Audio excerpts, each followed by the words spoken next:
prayer, guidance, especially yung pagsusuot namin. Dito ko talaga, dito ako na-rebuke ng gusto.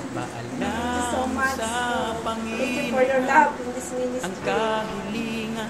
Birthday to ha, hindi to. Happy birthday. Parang farewell na yan. Farewell ha. Thank you so much for everything. Okay, Ella. Sister Ryan. Ay, Ryan pa pala. Saan si Ryan? Naka-video okay to. Video okay. Sister Els, thank you so much and happy birthday and thank you for guiding me. I'm not expecting na masali ako dito kasi nung weekdays lang talaga ako nung pag Sunday kung mag-church ako para po ang ganda naman ang choir nila. So, hindi ko na-expect na isa din ako pala dito. So, it's God's will. So, thank you so much for guiding me and for sa lahat-lahat. And then, bless you. Sister Jo. Thank you, Sister Elsie. Happy birthday. More years to come. Amen. That's all. Pakita ko ang apo ko lahat sa inyo.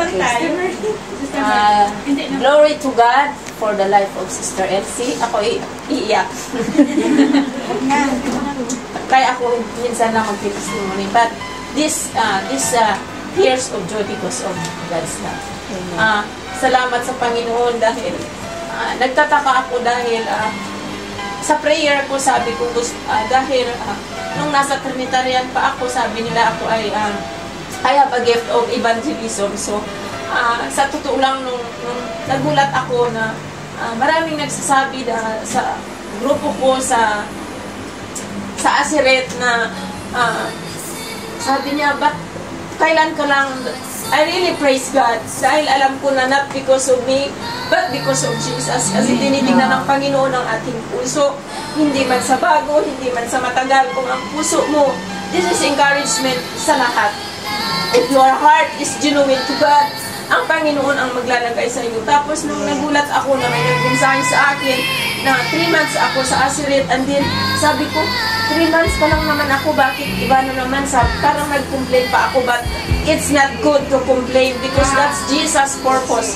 So, sabi ng leader ko, okay, and then when nung nasa dito na ako, sabi ko, nung nag-orient, nung nag-pray ako sa aking personal devotion, sabi ko, Lord, alam mo na yung hindi ako magaling yung sa memorization ba, sabi ko ayaw ko yung mag-memorize ng kanta, pero in my heart gusto ko talaga na i-memorize ang awit kasi mapipil mo ang presensya ng Panginoon if you memorize the lyrics of the song. So sabi ko, Lord, parang hindi ako dito, but I kept on praying. Alam ko na may purpose si Lord dahil ang gusto ko ay evangelism. Akin lang yung gusto kasi kung gusto mo na yun ang gusto mo, one day I think may posibilidad na mag-gospel ka. So dito ako dinala ng Panginoon dahil gusto niya talaga na maging humble tayo. So I really praise God, the life of Sister Elsie. I thank you to Jesus in my prayer dahil siya ang ginamit. I know na alam ko ang self ko when it comes to outside appearance sa pagdadamit. But thank you for Sister Elsie sa mga koreksyon dahil dito tayo minumold ng Panginoon. So dahil ko lahat, happy birthday Sister Elsie. One minute.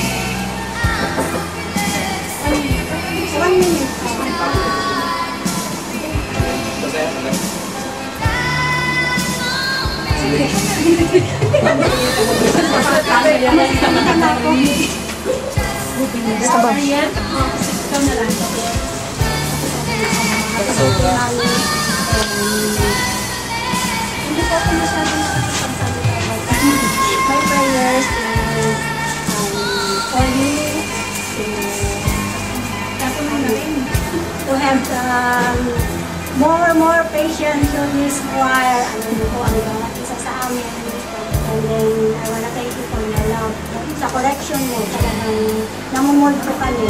Saka sa pag-correct mo sa amin mga boses.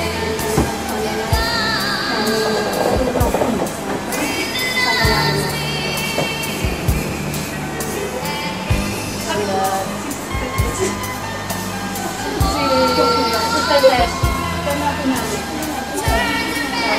Elsie, happy birthday. Thank you so much. Lahat-lahat na kapatid sa Sister Elsie sa great blessings. Hindi lang sa akin, kundi sa ating lahat. At wala na nga ako masabi. Sister Elsie, this is our love gift.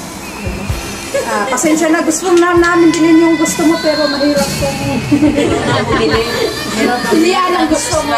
So, para sa akin, para galing sa amin, grabe, nanginginig siya. Kaya nga! Sabi ko nga, wag ako kasi wala ako sa mga God bless you. We love you, Sister Elsie. We love you, Sister Elsie. Ay, naku, hawak ako ng ano. Sister Teresa. Wala tayong pastor. Full coverage ito. Sige, si Sister Els naman. Full coverage ito eh. Alam ko, hindi na ibalik yun. Dali, pastor!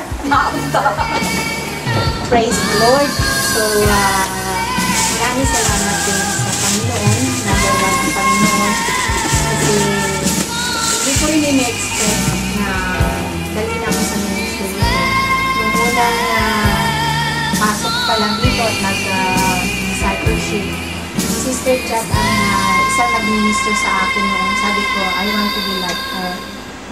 Kasi ang alam ko lang noon, teaching. So, kasi sabi mo nga, kung ano yung gusto mo at ang alam mong gawin sa Panginoon, hindi yun pala ang bibigyan ng Panginoon.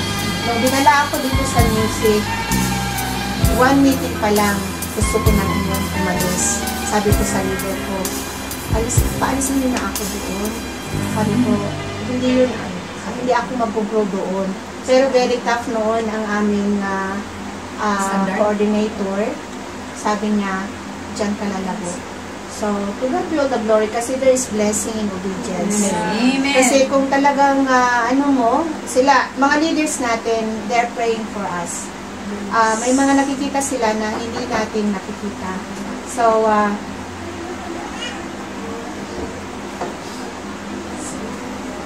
ang ano lang natin is obey. Because there is blessing in obedience. Hindi sacrifice. Nung dinala ko ng Panginoon dito sa ministry nito, before this, may vision na ako. May naman na ako ng Panginoon sa akin. Nakikita ko sarili ko dyan sa pulpito. Sabi ko, no, who am I?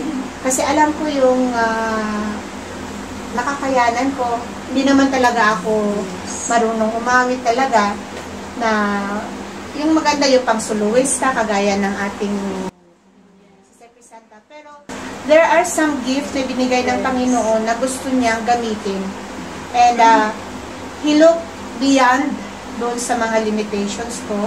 So, inavail ko lang ang sarili ko. Kaya ng lagi kong sinasabi sa inyo, kung ginawa ng Panginoon sa akin, gagawin din sa inyo. Kasi we don't know, hindi tayo lagi dito sa Hong Kong. We don't know kung ano rin anong plano ng Panginoon sa akin, kung sino rin ang ipapalit dito. Pero, God is in control of everything. Ang new life, ilang years na. So, ni minsan hindi na bakantihan ang music department.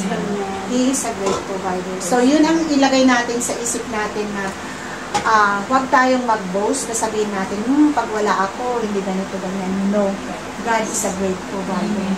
So, instrumento lang tayo mga kapatid. Kung time sa atin na mag-for good o dahil tayo ng Panginoon sa ibang bansa, kagaya ni Sister Erling. So, God will always provide. Hindi it is not about us. It's all about Jesus Christ. So, ang panalangin ko lang mga kapatid, the more na mag-grow tayo, nawa ang ministry nito ay mag-grow tayo closer sa Panginoon. Hindi ito magiging banding para lang maging choir, matawag na choir, New Life Choir, Hong Kong yan, bigatin yan o choir. Pero how is our personal walk with the Lord? Yun ang pinaka-importante mga kapatid.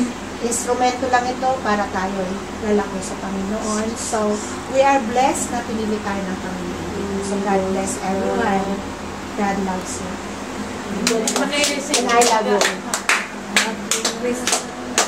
Sir Presenda. Full coverage ako. Okay, happy birthday. Mag-publish ka rin ako. Ano, hawakan mo lang. Kasi ikaw ang ano. Happy birthday to you.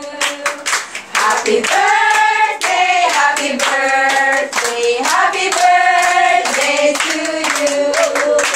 Blow it, blow. Blow na. Kung walang Na-wish na ako. nasa heart mo niya. Nauna na So, Sister Ella, ikaw na lang mag-break at Sister Ella, saka sa food.